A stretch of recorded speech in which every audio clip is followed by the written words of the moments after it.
Annonceurs, entrepreneurs, promoteurs et chefs d'entreprise, choisissez dès à présent votre meilleur partenaire média, Ideal Production. Ideal Production est basé à Cotonou au Bénin. Ideal Production, le partenaire exclusif de Sika TV en Afrique.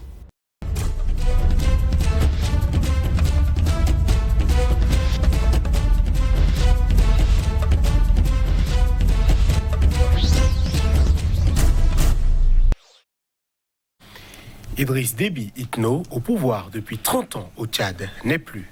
Allié clé de la communauté internationale contre le terrorisme au Sahel, il est mort, selon la communication officielle, de blessures reçues au combat contre les rebelles du FACT, le Front pour l'alternance et la concorde au Tchad. Mais alors qu'on pouvait s'attendre au mécanisme de l'ordre constitutionnel, c'est l'un de ses fils, le général 4 étoiles Mahamat Idriss Déby, qui lui succède en prenant la tête d'un conseil militaire de transition. Ce dernier promet une transition d'environ 18 mois et des élections libres, démocratiques et transparentes. La société civile, l'opposition ou encore des partis proches de la majorité présidentielle ne sont pas d'accord et pointent un coup d'État en bonne et due forme. Même son de cloche de la part du mouvement rebelle FACT qui appelle à un dialogue inclusif. Tchad, mort d'Idriss Déby Itno, érection du conseil militaire de transition, légitimité ou coup d'État, thème du débat du jour qui sera consacré à cette actualité majeure.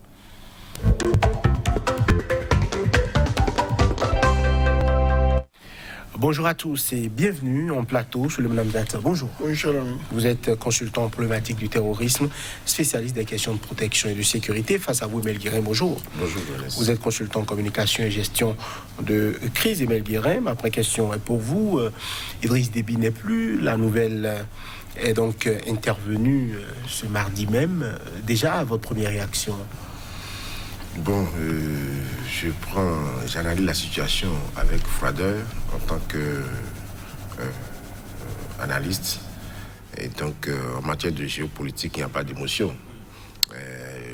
Je dirais comme à l'accoutumée, le roi est mort.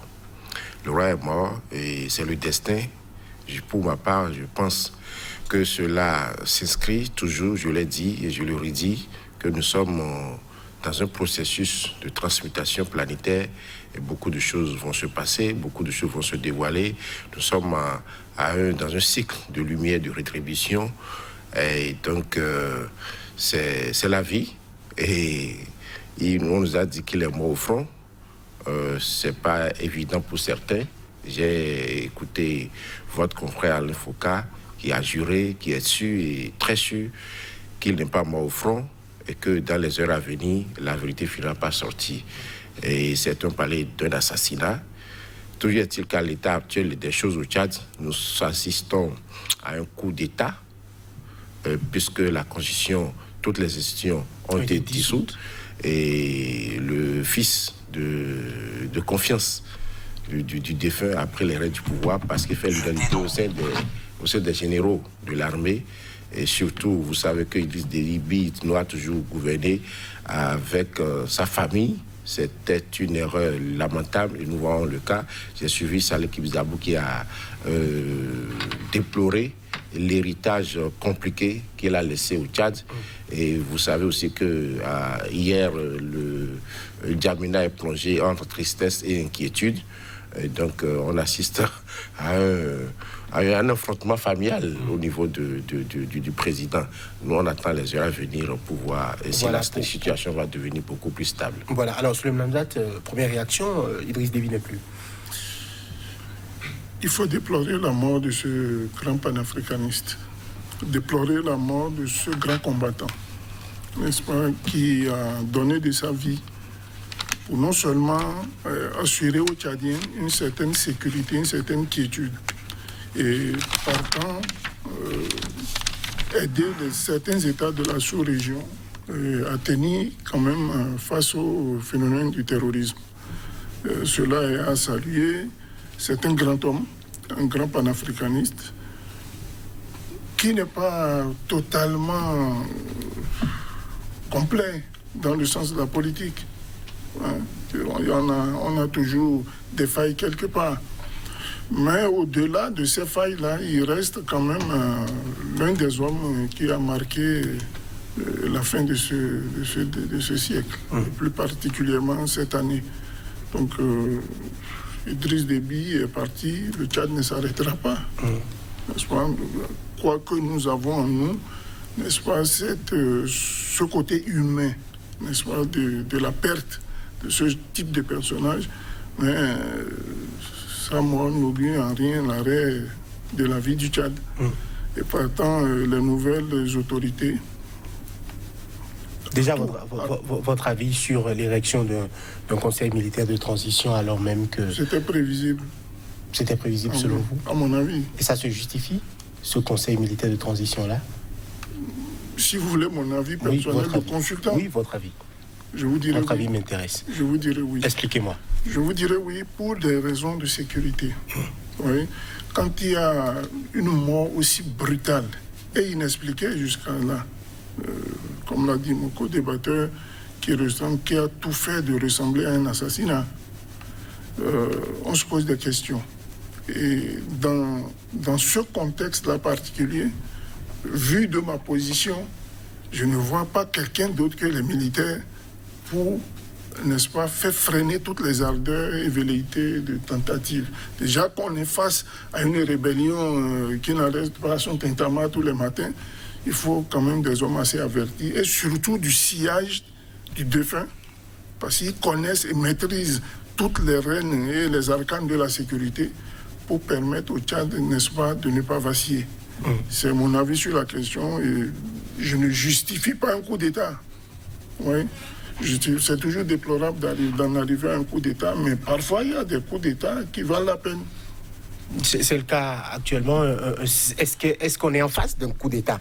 On a effectivement la Constitution qui est claire, hein, en ces articles cités, on va y arriver tout à l'heure, qui dit clairement que quand le chef de l'État, on constate sa vacance ou son incapacité à présider aux destinées du Tchad, eh bien, hormis quelques articles, toutes les fonctions régaliennes sont confiées au président de l'Assemblée nationale, qui a donc une durée minimale de 45 jours et maximum de 90 jours pour organiser des élections présidentielles libres démocratiques pour que la succession puisse se faire. Aujourd'hui, on a un conseil militaire de transition avec un porte-parole qui est apparu donc à la télévision d'État pour lire un communiqué signé des mains donc de Mahamat Déby, fils de son père, 37 ans, général 4 étoiles.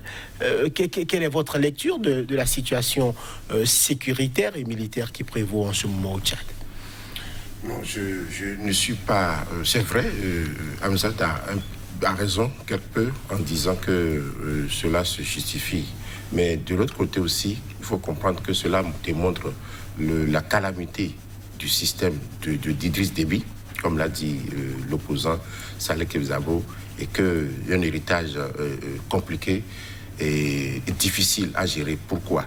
Vous savez, lorsqu'un chef d'État se prend comme un roi et qu'après lui plus rien, parce qu'il n'a pas préparé sa succession. Après moi, le déluge, c'est ce qui se voit? Bon, un peu. Parce que la Constitution est claire là-dessus. Et je me joins à la société civile et à l'opposition qui demande le respect de la Constitution. C'est lui-même qui a élaboré sa Constitution, il a tricoté... Qui date de 2020, il faut préciser. La dernière Constitution date de 2020. Donc, je ne vois pas pourquoi aujourd'hui les militaires ne respectent pas la Constitution pour au moins donner confiance au peuple tchadien. C'est très important. Alors que valent nos textes, que valent nos lois fondamentales lorsque cela ne nous arrange pas? Enfin, ça n'arrange pas celui qui est au pouvoir par la force, eh bien, ça devient un simple papier, un chiffon, on la jette, cette loi fondamentale. Mais lorsque ça arrange, on essaye de compliquer, de tricoter. Ça pose un véritable problème de la gouvernance au niveau de nos États africains.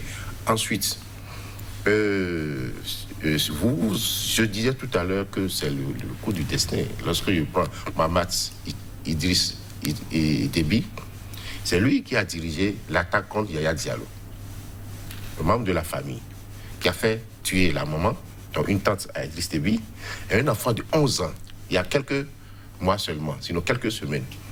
Mais voilà le coup du destin. Alors ce petit, c'est vrai qu'il fait l'unanimité au sein de sa troupe, qui l'adulent beaucoup, ainsi que au sein des généraux de l'armée tchadienne.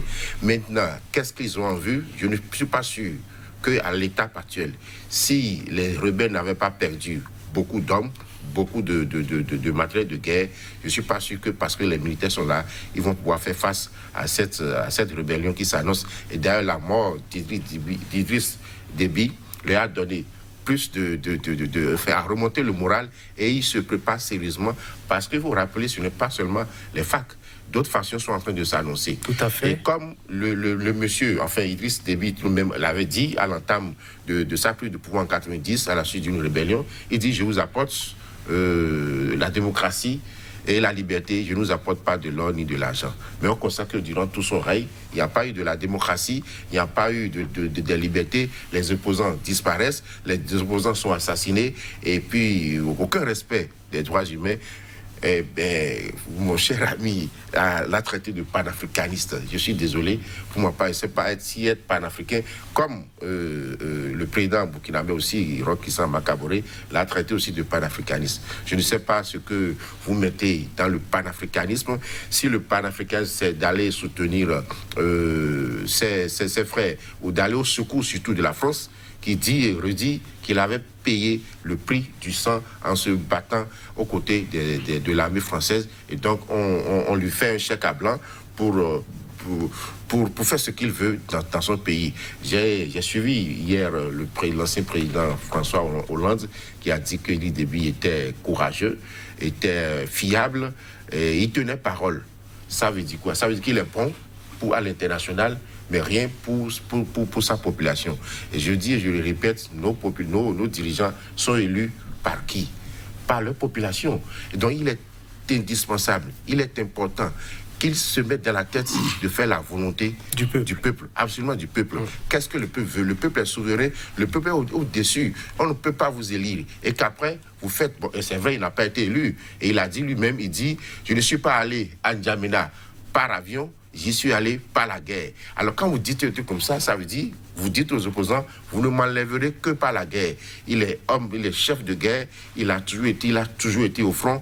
Malheureusement, cette fois-ci, ça a mal tourné. Ça a mal tourné. Alors, Souleymane Amdat, j'aimerais votre lecture par rapport au regard, on va dire, un peu ambigu qu'on a sur le personnage, adulé à l'international, quasiment célébré par la France, mais un regard qui peut être tout autre dans son propre pays, où les gens ne se cachent pas. Idriss Déby était, on va dire, assez rigide, il n'y avait pas de liberté, on estimait que le Tchadien ne mangeait pas assez à sa faim. Est-ce que n'est-ce pas bizarre que quelqu'un que vous traitez de panafricaniste se retrouve célébré par l'Occident et parfois critiqué rien que dans son propre pays? D'expérience, et pour avoir approché certains chefs d'État, je peux vous dire qu'on ne fait jamais l'unanimité sur le bilan que vous aurez, soit-il économique, politique, militaire, etc., etc. Il y a toujours des voix concordantes et dissonantes, n'est-ce pas, par rapport à la méthode dont vous gérez le pays. Quand je traite Idriss Déby de panafricaniste, je vois déjà sa dimension, n'est-ce pas, multi-opérationnelle par rapport aux actes militaires qu'il pose dans tous les pays. Le Cameroun, la Centrafrique, le Tchad lui-même en premier, le Nigeria, etc., etc. Le Niger, et j'en passe. Ouais, il a été toujours celui-là qui, d'ailleurs, sans qu'on ne lui demande, va directement proposer son aide. Et ça n'a pas été toujours son cas quand lui il est attaqué. Et je vais déplorer là, à ce point-là précis, n'est-ce pas, le laxisme de ses compères, de ses pères présidents. Quand je dis père, c'est P-A-I-R-E, n'est-ce pas, présidents qui souvent ont vu faire et n'ont jamais agi. Vous auriez voulu que les présidents, par exemple du G5 Sahel, interviennent par rapport à la colonie rebelle? Quand la cage du voisin brûle, il faut chercher à sauver la vôtre. Hein. Sinon, même extrapolant la vôtre, elle va à celle du voisin. J'avais dit en 1994, et je l'ai dit sur une émission, ceux qui ont refusé de lutter contre le terrorisme, ils ont tous le terrorisme à leur porte aujourd'hui. Le terrorisme est à la porte disons même dans le Niger, où il y a une attaque. Donc ça continue de manière perpétuelle. Et lui, il faut dire que même avec son fils qui vient de prendre le pouvoir, je ne fais pas l'histoire, mais je peux vous rappeler que c'était son fils qui a coupé les chines aux islamites en 2014, à Kidal. C'est lui qui est rentré à Kidal et qui a coupé les chines sous les instructions de son père. Et ça n'a pas permis la progression qu'on va vers le bas. Contrairement à ce qu'on nous dit, la France est venue arrêter, machin, tout ça. Ça, c'est mon avis sur la question. Maintenant, en deuxième point, il faut analyser aussi la politique politicienne d'Idriss Déby vis-à-vis de son peuple. Je ne parle pas de vis-à-vis de la sous-région. Est-ce que les Tchadiens ont été satisfaits d'Idriss Déby sur le plan politique? Ce que moi je constate personnellement, je peux le considérer comme le père, si tel est que la démocratie est considérée comme aller au vote, élire un président, avoir des institutions. Si c'est ça, la démocratie, alors Idriss Déby est le champ de la démocratie dans le Tchad. Maintenant, du point de vue des libertés individuelles, vous savez que en termes de démocratie, les libertés sont beaucoup plus surveillées, plus dures que dans une dictature. Parce que la dictature, elle est claire. Vous ne parlez pas. Personne ne parle. Mais dans un État démocratique, et nous en voyons le cas même un peu partout là, je ne cite pas de nom, dès que vous parlez, on vous embastille. Donc, c'est vous dire que la manière dont est interprétée la démocratie par nos intellectuels, je veux dire les civils, est complètement contraire, ou à quelques exceptions près, de la manière dont les militaires voient la démocratie en elle-même. J'ai entendu hier sur une émission quelqu'un qui traitait Sankara du plus grand démocrate burkinabé. Parce que pour eux, la démocratie sous Sankara, c'était le pouvoir par le peuple pour le peuple. Et Sankara était l'homme du peuple. Il n'était pas l'homme des politiques, ni des militaires. Lui préférait aller dans un village, rencontrer les populations, parler avec elles. Il est même allé jusqu'à dire à un jeune homme, il dit, le t-shirt que vous portez là, ouais, c'est écrit dessus Lévis, sans faire de la publicité. Ça là, il faut enlever ça, il vous faut du façon d'enfant. Ouais, un homme comme ça, est-ce que vous pouvez le traiter de dictateur? Et pourtant, ce n'est pas un civil, c'est un militaire. Le troisième point, c'est sur le plan militaire. Et je reviens dessus, je l'ai dit il y a quelque temps. C'est la quiétude dont jouit le Tchad, malgré les incursions qui viennent toujours du nord. Je vais citer la Libye et le Soudan de l'autre côté. Ouais, du fait des dissensions politiques. Parce qu'ils ne s'entendent pas. Ils vont tout de suite aux armes. Ils ont cette facilité-là à recourir à des rébellions. Mais derrière ces rébellions se cachent d'autres visages que nous ne voulons pas citer ici. Et donc, partant, je pense que pour moi, le feu maréchal du Tchad, il a accompli une mission. Il est allé au terme de sa mission. Dieu donne, il reprend. En tant que musulman, je suis habillé en blanc. Je ne vais pas m'habiller en noir pour venir me justifier ou justifier le deuil de quelqu'un dont je salue la bravoure, le mérite et le respect, à qui j'ai beaucoup d'admiration. Je me mets en blanc parce que je viens célébrer un homme. Je viens célébrer la mémoire d'un homme. Voilà qui est clair. Alors, Aimé Guéret, par rapport à l'évolution du Tchad, depuis qu'Idriss Déby est au pouvoir, on peut au moins saluer le fait qu'il y ait eu des élections assez régulièrement. Est-ce pour autant qu'on peut l'appeler, M. Namzat l'a exprimé un peu, père de la démocratie au Tchad? Il faut relativiser et séquencer l'arrivée au pouvoir de Idriss Déby dans le contexte géopolitique d'alors, en 1990, le mur de Berlin était déjà tombé, le vent démocratique soufflait déjà, le Bénin avait déjà donné le top ici, avec la conférence nationale qui faisait école partout en Afrique. Donc il n'avait pas le choix, très tôt, déjà, je crois en 1994-96, de lancer le pays dans une certaine démocratisation à l'occidentale. Je suis tellement d'accord avec Hamzat quand il traite Sankara de démocratie. La démocratie, en termes clairs, c'est le pouvoir au peuple. Ce que nous ne voyons pas aujourd'hui avec le legs français ou occidental, je vais dire surtout français, et par rapport à la démocratie. Ce n'est pas une démocratie, on trafique, falsifie, tronque les résultats des élections. Ça veut dire que la volonté du peuple n'est pas exprimée dans les résultats issus des votes. Donc ce n'est pas de la démocratie, ça. Ce n'est pas le pouvoir au peuple. Et le Tchad, depuis 30 ans, est tracé dans un contexte de rébellion tout le temps. Lui-même, il est arrivé au pouvoir par une rébellion. Ensuite, il y a eu multiples rébellions successives. La dernière, c'était en 2019. Et surtout, au sein de son clan surtout, avec les frères ennemis et tout ça, ouais. Et donc, le Tchad, pour ma part, quand vous parlez de stabilité, je ne suis pas sûr.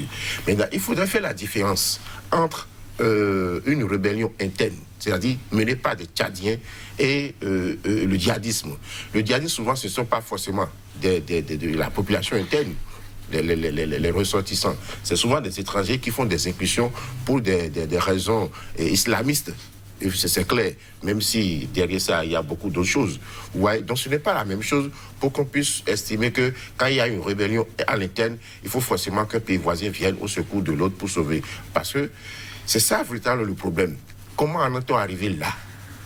Pourquoi en est-on arrivé? Lorsque vous voulez procéder à une arrestation, puisque Yaya Dillo était dans une procédure judiciaire par rapport à la première dame tchadienne, et vous débarquez avec un commando terrible qui a assassiné plusieurs membres de sa famille, qui a tué plusieurs membres, dont un enfant de 11 ans.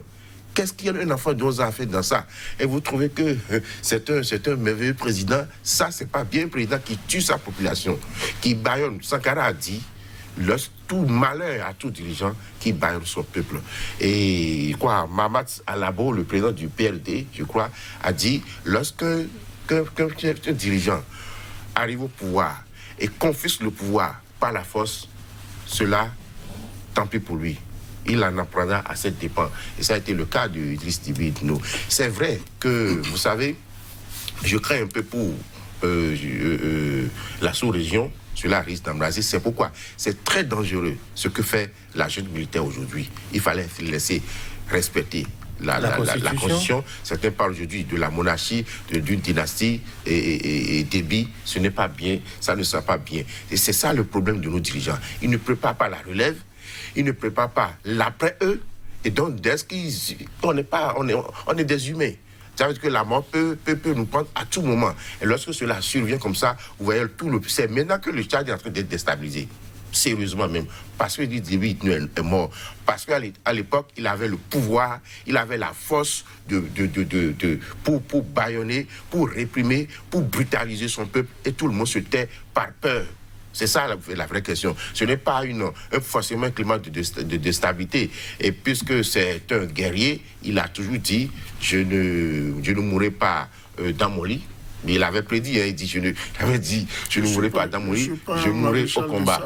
Voilà, il n'était pas un maréchal du salon. Je me rappelle, je le récite, votre confrère Alain Foucault l'a appelé au téléphone le dimanche. Non, je crois le vendredi. Il était à l'investiture. Il était à l'investiture de Sassou Nguesso. Et donc, il a été très laconique et il dit, j'irai au front. Déjà. Donc vous comprenez que c'est quelqu'un qui aime l'affrontement, c'est quelqu'un qui aime la violence. Il est dans ça, et il ne sait que faire ça quand il n'y a pas la violence. Donc, M. Hamzat, ce n'est pas lui forcément qui va au secours. Hollande était très clair. Il dit, quand je lui ai demandé son aide, il n'a pas hésité à accepter. C'est la France qui lui a demandé son aide. Et il a promis le faire et il l'a fait. C'est pourquoi aujourd'hui, Macron estime qu'il a payé le prix du sang.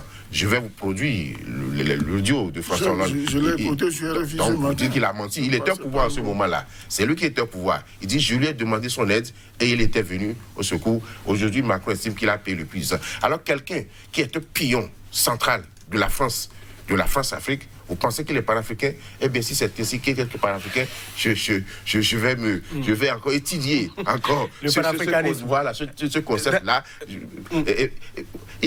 C'est la France qui l'a toujours maintenu. Qu'il vous souvienne, en 2008, la rébellion était au palais, encerclée. Et Sarkozy hésitait. Quand il a appelé, il dit, écoute, si tu veux, je vais t'exfiltrer. Il y avait eu quelques frictions entre les deux chefs d'État. Il était en colère terrible. Il dit, mais tu ne peux pas me dire ça, Sarkozy. Il a raccroché. Et puis, après, les généraux, vous savez, beaucoup d'officiers et hauts-officiers français sont au Tchad. La base de Barkhane, depuis l'opération Épervier, qui a été renouvelée pour le protéger, et ainsi de suite, est en France. Au Tchad, pardon. Idriss Déby, c'est quelqu'un qui sait prendre soin très bien de ses autres. Il prend très bien soin des officiers français qui ont dit, écoute, on ne peut pas le lâcher comme ça. Donc, la France a fourni des informations pour donner la position pour repérer les rebelles. Et puis, il a pris les commandes. Il a pu s'en sortir. Ensuite, 2012, 2019, la France a bombardé des colonnes. Même déjà en 2005, je crois, Sarkozy a bombardé des colonnes rebelles, ainsi de suite. Donc, la France était toujours là pour le maintenir au pouvoir parce que c'était un pion français. Alors, aujourd'hui, pour la succession, nous avons Mahamat Idriss Déby Itno, 37 ans, chef de l'État, chef suprême des armées. Il dirigeait la sécurité et la garde présidentielle depuis bientôt 10 ans, si je ne m'abuse, depuis 2012 environ, il dirigeait cela. Un commentaire sur le profil de l'homme? Si vous me permettez, avant de répondre à votre question, mon co-débatteur très rapidement a énuméré plusieurs points. Sur le point du panafricanisme, le tout dépend de ce que vous pensez, la conception que vous avez du panafricanisme. Si vous prenez l'idéologie démocratique, on en parle ici. Moi, je vous ai dit, je ne sais pas ce que ça veut dire. Moi, Souleymane Hamza, la démocratie ne vaut que dalle. Elle ne vaut que ce que les actes qui sont posés par les dirigeants. Donc la démocratie, elle peut être populaire comme celle de Sankara. Si vous prenez la troisième théorie universelle de Kadhafi, c'est le pouvoir par le peuple pour le peuple. C'est le peuple qui décide, Kadhafi l'applique. Vu de l'Occident, c'est pas la même vision. J'ai quand même 3 ans en Libye. D'accord? Donc chacun a sa conception. Vous prenez le marxisme-léninisme, il y en a là qui sont tapis dans l'ombre, qui sont des coagulés du marxisme-léninisme. Vous venez là, vous parlez de démocratie, ça parce que c'est... Donc chacun a sa vision. Moi, je vous parlerai tranquillement de l'afrocentricité, qui est une grande partie du panafricanisme. Manger, vivre, faire comme un Africain. Tout simplement, l'afrocentricité. Du point de vue militaire, si nous nous référons aux anciens royaumes, nos parents n'avaient pas, nos arrière-parents n'avaient pas de doctorat. Ils n'avaient pas de... Ils savaient pas... Mais ils étaient de bons gouverneurs. Aucun diplôme. Mieux, ceux qui ont fait les pyramides du Caire, là, ils avaient quel doctorat en architecture? Donc, pardon, évitons de plonger dans le diktat intellectuel qui nous pousse en dehors parfois de la véritable démocratie. Revenons à votre question. Le profil Mahamat Déby Itno, je pense qu'en ce moment, à l'heure où nous sommes, c'est le profil type qu'il faut pour le Tchad. En dehors de ce que certains pensent qu'on est dans un legs, passez-moi un peu le terme, une succession royale. Dans une dynastie. Dans une dynastie, voilà. Ces gens-là ont raison, selon vous? Ceux qui pensent que c'est une dynastie, puis un père qui succède à un fils, on met la Constitution en parenthèse. Démocratiquement parlant, ils sont libres de liberté de dire ce qu'ils veulent.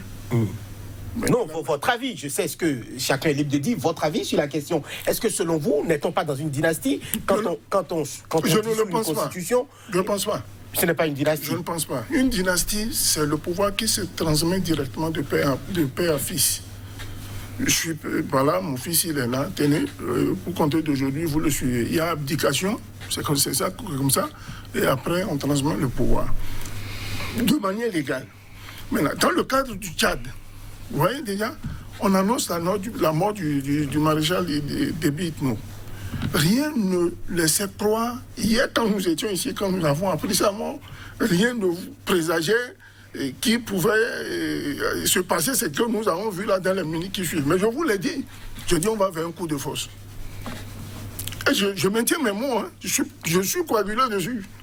Quand vous suspendez la constitution d'un pays, c'est une preuve palpable d'un arrêt de l'autorité. Donc, coup d'État? Comment vous appelez ça, si ce n'est pas un coup d'État? Il ne suffit pas de prendre des armes, d'aller tirer, faire du vandalisme comme on le fait, là, tirer sur des gens, prendre le pays pour justifier comme étant un coup d'État. Mieux, aujourd'hui, ceux qui changent les constitutions, vous entendez pas nos intellectuels chargés de vilipender, de faire la promotion de la démocratie, qui a eu un coup d'État constitutionnel. Le coup d'État, il est militaire, constitutionnel, il peut être physique, hein, il peut être familial. Le coup d'État, il est à tous les niveaux.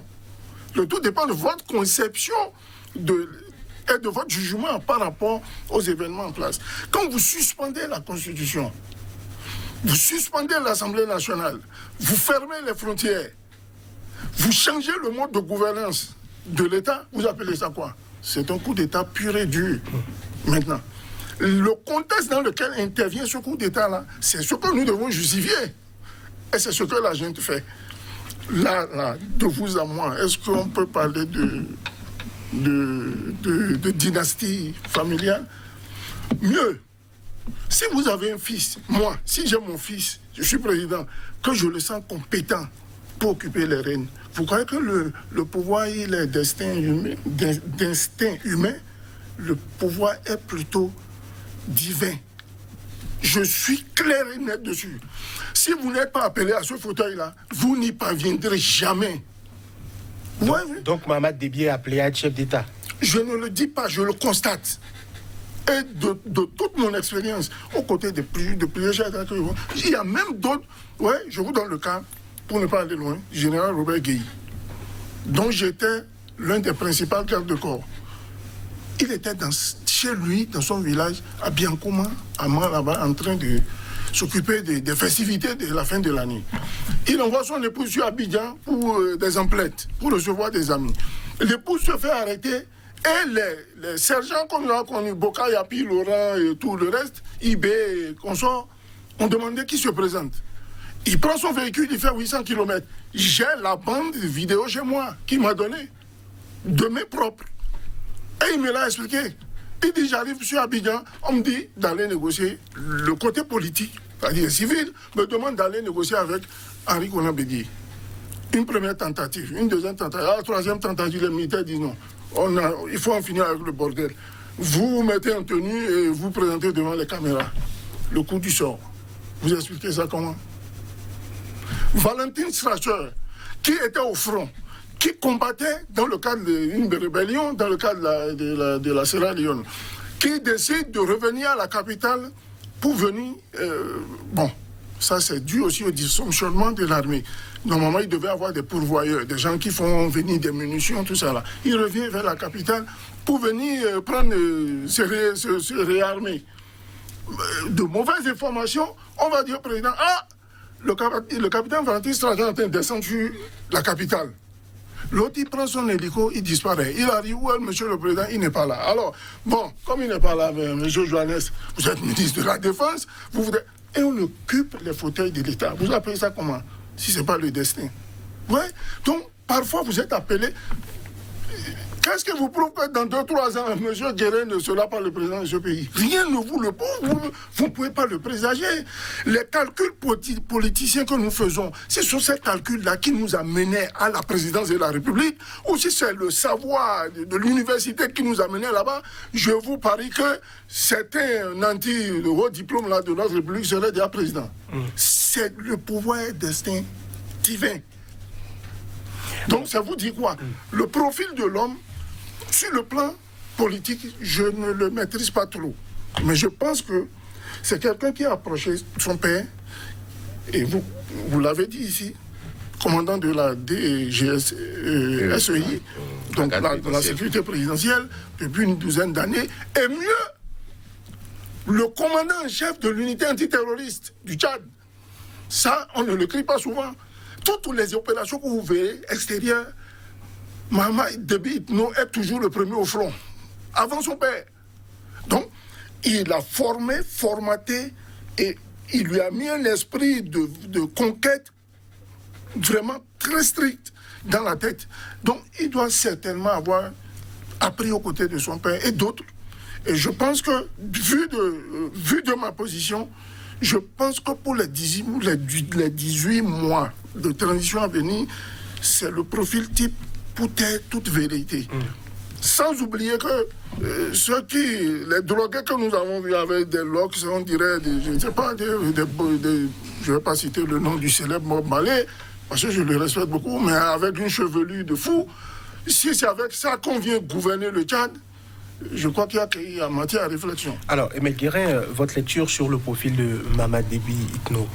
Bon, il a forcément des qualités militaires indéniables. Et c'est un pur produit de l'armée tchadienne. Et bien, comme il a dit, formé par son père, par les généraux. Il va souvent au front, ça c'est vrai.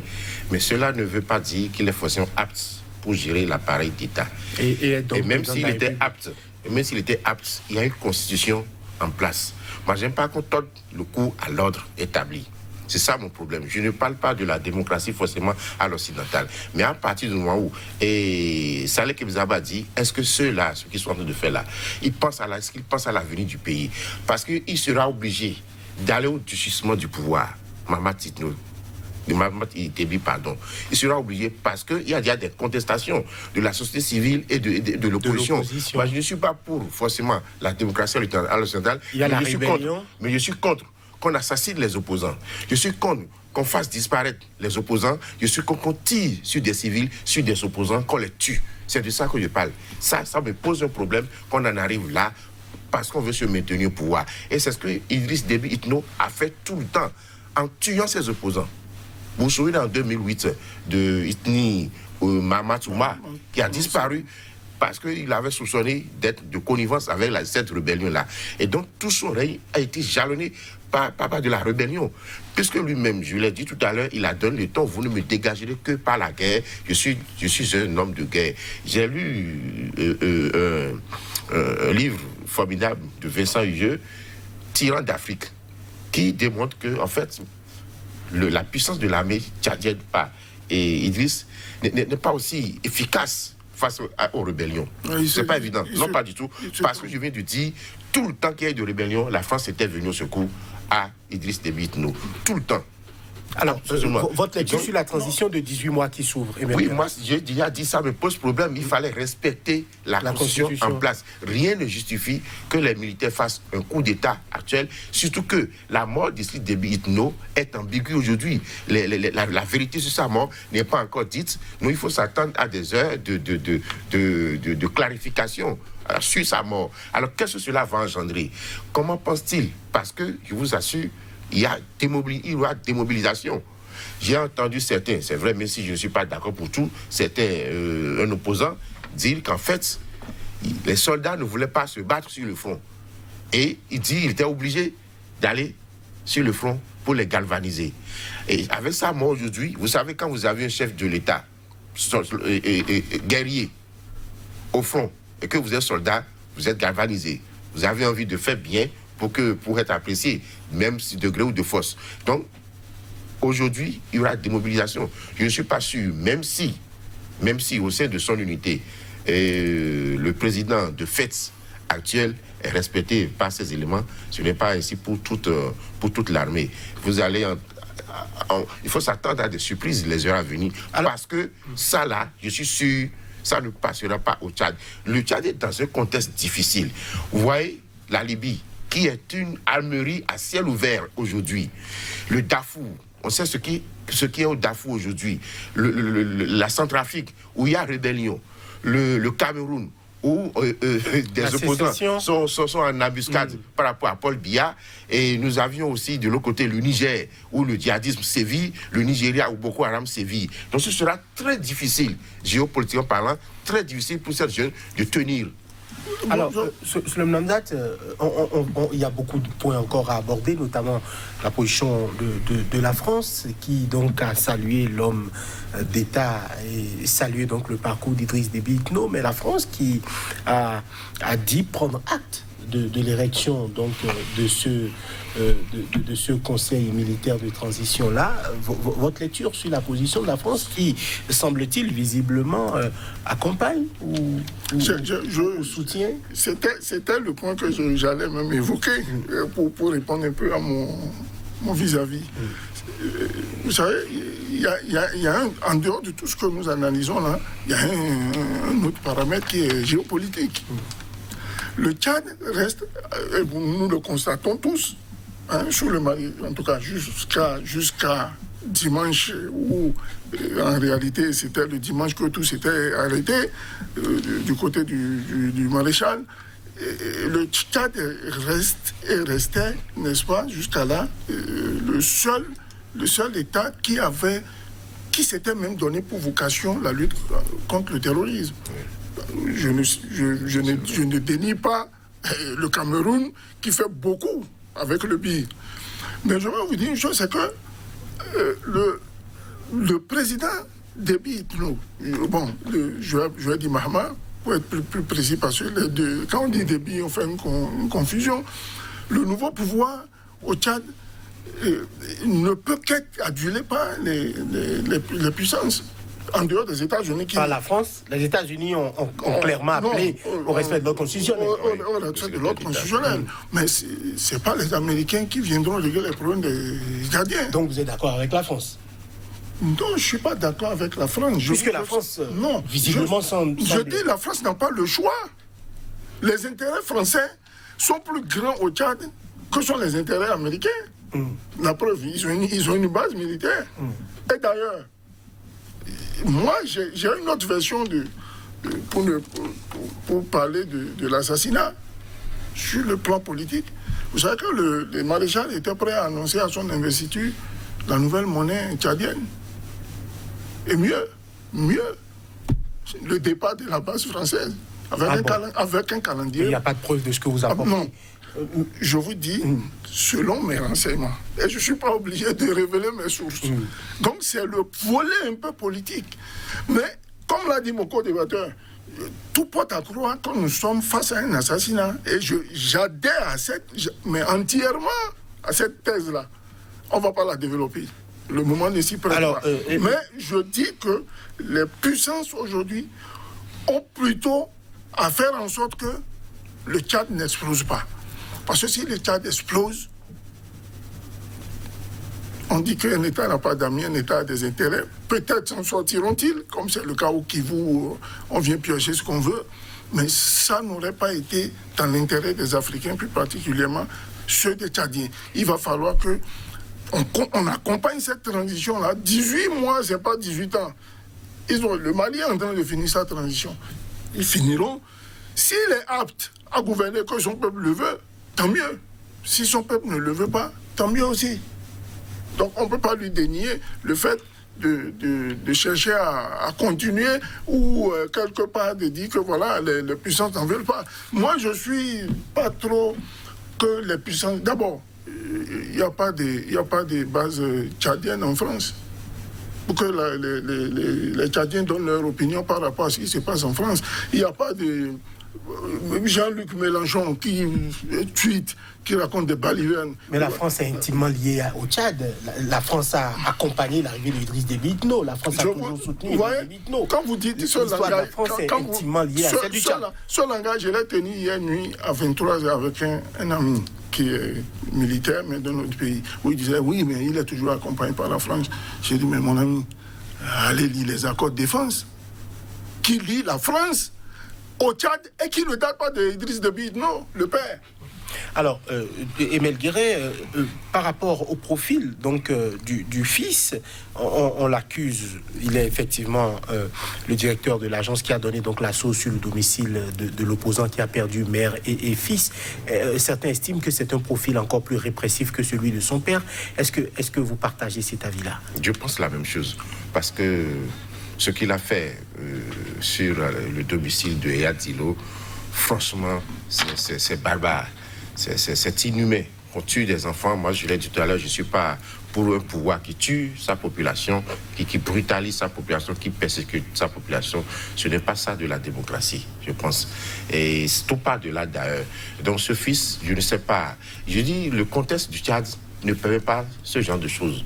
Ce sera très compliqué les jours à venir, vous allez voir, très compliqué, parce que le départ brutal de Idriss Déby Itno, même si c'est la mort d'un humain et qu'il faut compatir, l'opposition a été en embuscade, l'opposition civile. Et je pense pour ma part que si la jeune tire à Russie, que le gouvernement qui sera formé, qu'elle implique forcément l'opposition civile, la société civile, et entame dès maintenant une négociation avec les rebelles, forcément. Il faut discuter. Sans cela, si Mahamat et Déby pensent confisquer le pouvoir, parce que c'est un jeune de 37 ans. Et je vous assure, vous avez dit tout à l'heure que le pouvoir est divin, c'est vrai, mais il ne faut pas s'éterniser au pouvoir, il faut gérer le pouvoir.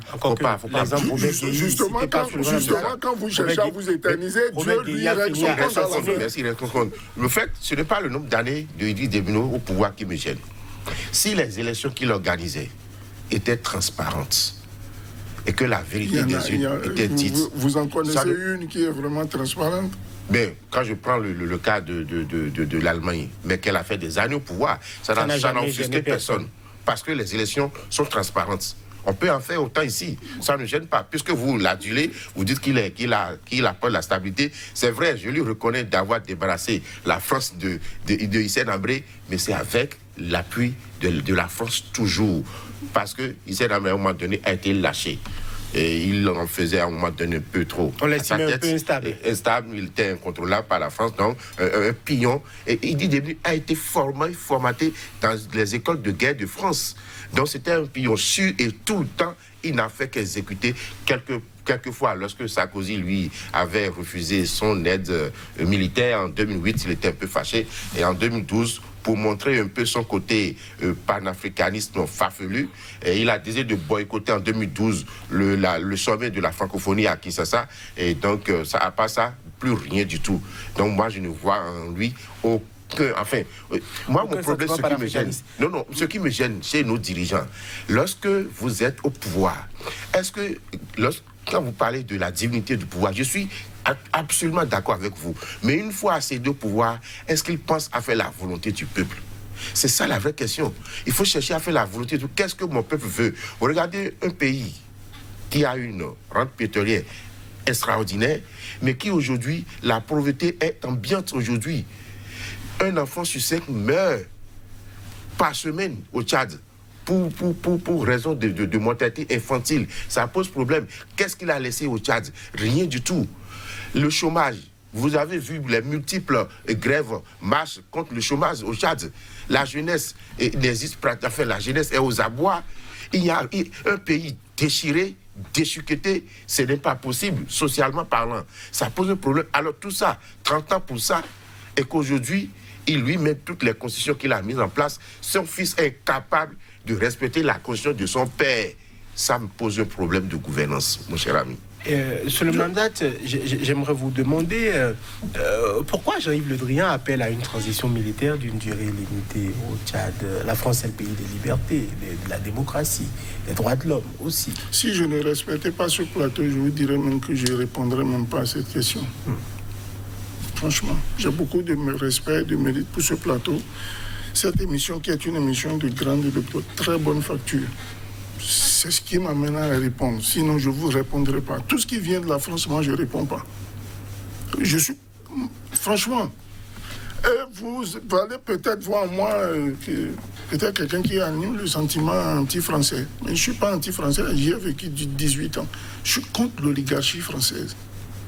La manière de vouloir nous inculquer, nous dicter. Et du point de vue du terrorisme, ouais, pour ne pas aller loin, que disait le maréchal? Arrêtez de nous dire comment nous devons combattre ces gens-là. Nous, on sait, on les connaît, on sait quelle est leur capacité.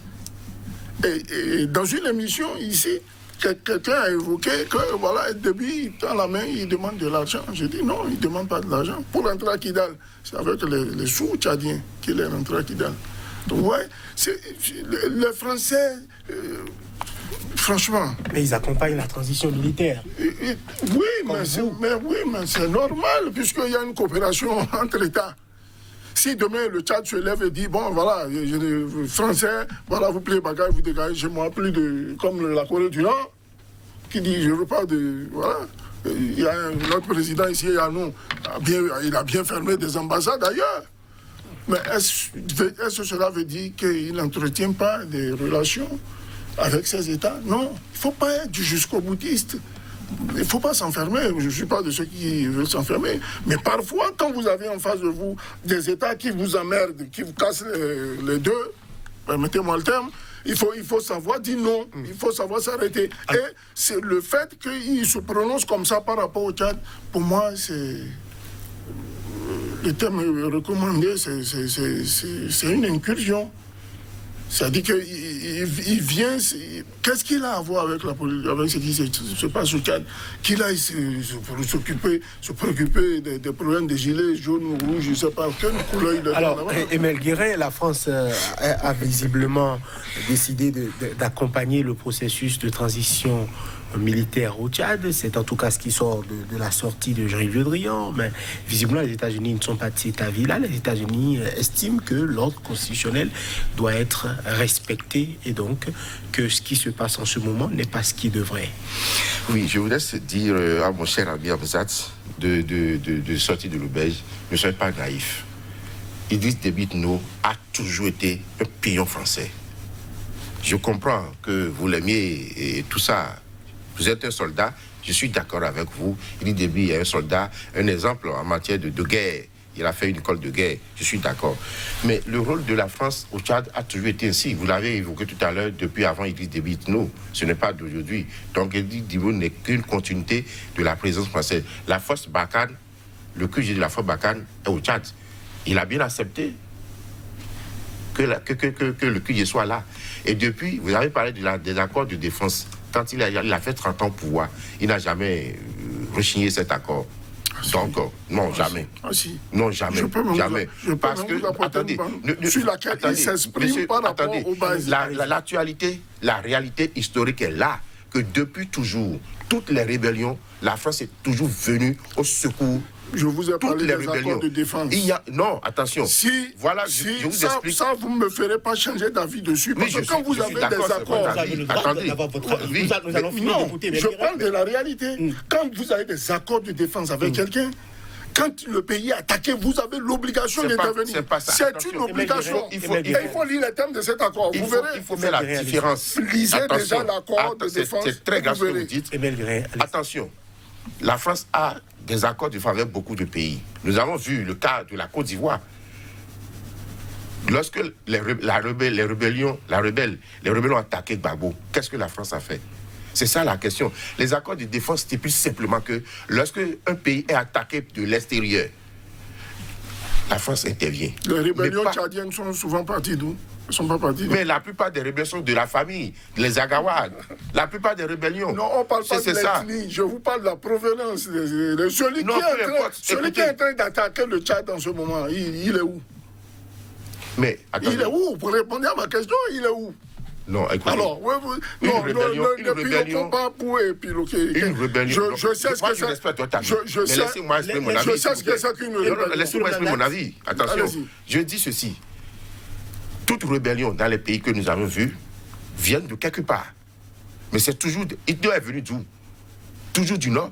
Du Soudan. Du Soudan, pardon, du Darfour. Il a été armé par Kadhafi pour régler le compte de Hissène Habré. Mais bien sûr, si vous l'avez côté, vous ne savez pas ça, c'est grave. C'est vous qui le dites. Mais attendez, tout le monde sait que sa rébellion est venue du Soudan. On est d'accord. À partir de ce moment, il n'était pas au pays. Il a servi Idriss Déby Itno.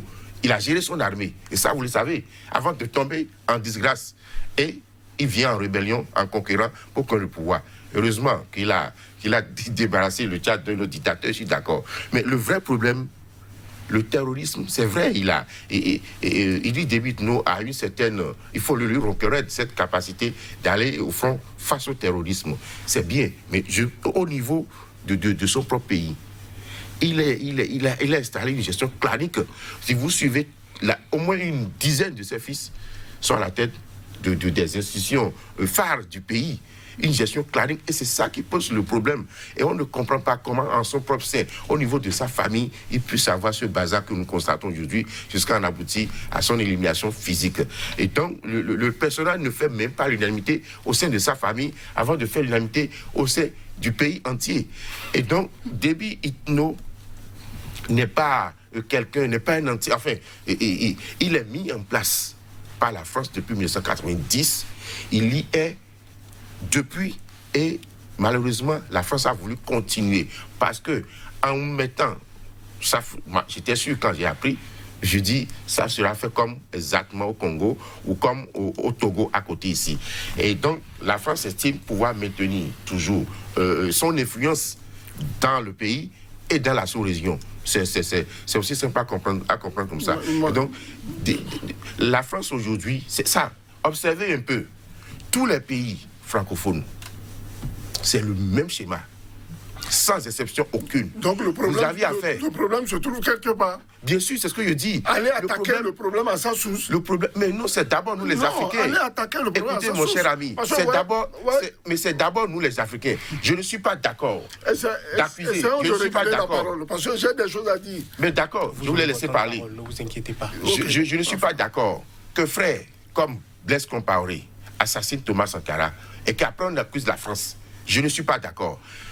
Pourquoi a-t-il accepté? Il a fallu qu'il accepte. La responsabilité africaine. Absolument, c'est africain. Laissons la France, c'est à nous. Si vous n'ouvrez pas la porte à un ennemi, il ne peut pas rentrer. Parce que tout le temps, lorsque vous voyez un homme politique, on lui demande est-ce qu'il a des relations avec la France, est-ce qu'il est bien avec les chancelleries, c'est du bidon. Ça ne fait pas africain. Je suis perplexe quand je vous entends débattre avec autant de légèreté de la politique africaine. Thabo Mbeki a refusé de l'aide, n'est-ce pas, de la Grande-Bretagne. J'ai parlé des pays francophones. Non, attendez, vous n'avez pas de l'Afrique. Vous n'avez pas de l'Afrique de manière générale. Non, je pas fait attention.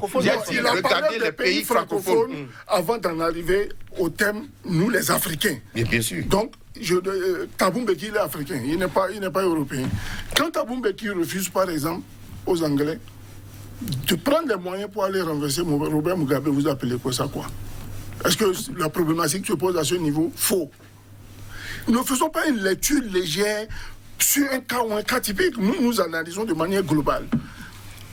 Sur la gestion clanique du président Déby Itno, mais ça, c'est pas quelque chose de caché. C'est connu. La garde républicaine, le cabinet militaire, je ne cite pas le pétrole tchadien, etc., etc. On voit que Déby Itno. Encore c'est quelque chose que vous encouragez? Ah non, écoutez, vous savez que je suis un pro-Gbagbo, qui dit d'ailleurs que lui, il n'a pas gouverné avec sa famille. Et c'est mieux comme ça de ne pas gouverner avec sa famille. Mon mot de fin, bon, je pense que l'Afrique vient de perdre un grand homme. Sur son bilan, je ne vais pas être très explicite parce qu'il y a encore beaucoup à dire. Mais sur ce que nous connaissons de son côté, de son parcours, quelqu'un qui dit qu'il n'a pas eu de jeunesse, qu'il n'a pas été un homme heureux, je pense que sa mémoire reste à saluer. Et il faut que les autorités en place actuellement puissent vraiment aller dans un tempo vraiment correct pour permettre au Tchad de rebondir de nouveau. 15 secondes. Oui, je voudrais simplement déplorer le fait que M. Amat estime que je suis dans la légèreté. C'est très grave, ces gens de propos. Ne les tenez plus à ma place. Non, je ne suis pas d'accord. Vous faites de l'oscillement. Tantôt, vous dites qu'il n'y a pas de coup d'État au Tchad. Après, vous dites qu'il y a de coup d'État au Tchad. C'est de l'oscillement pur. Non, je n'ai pas dit qu'il n'y a pas eu de coup d'État. Je l'ai dit plusieurs fois ici qu'arrêter les institutions de l'État, c'était un coup d'État. Je l'ai dit. Vous parlez de quel oxymore? C'est vous qui faites la confusion. Et sur ce point-là, j'ai dit il faut arrêter. Cet état de choses, cette influence française, c'est nous qui l'acceptons. Et Thomas Sankara a bien donné l'exemple. Il faut suivre Thomas Sankara. On vous aura compris, vous êtes Emmanuel Guéret, consultant en communication et gestion de crise. Face à vous aujourd'hui sur le Ramzat, consultant en problématique du terrorisme. Si vous avez des questions de protection et de sécurité, le débat s'est emballé un peu, mais c'est tout à notre avantage. C'est plus était question du Tchad. Nous, on ne se bat pas. Merci à vous de nous avoir suivis. À bientôt pour l'autre numéro de votre émission. On débat.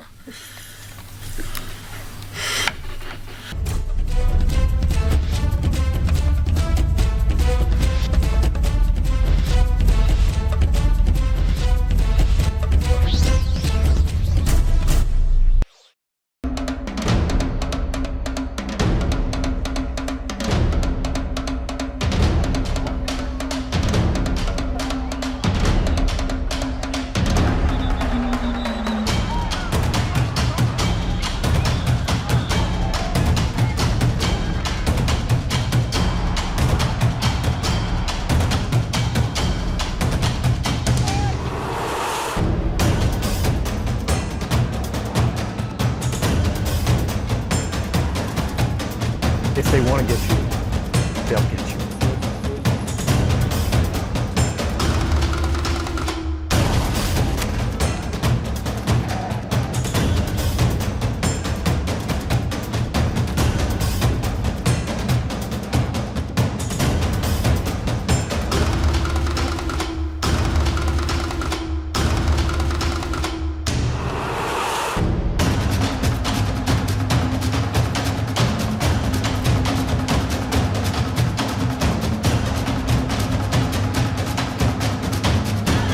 Restez informés à chaque instant sur SICA.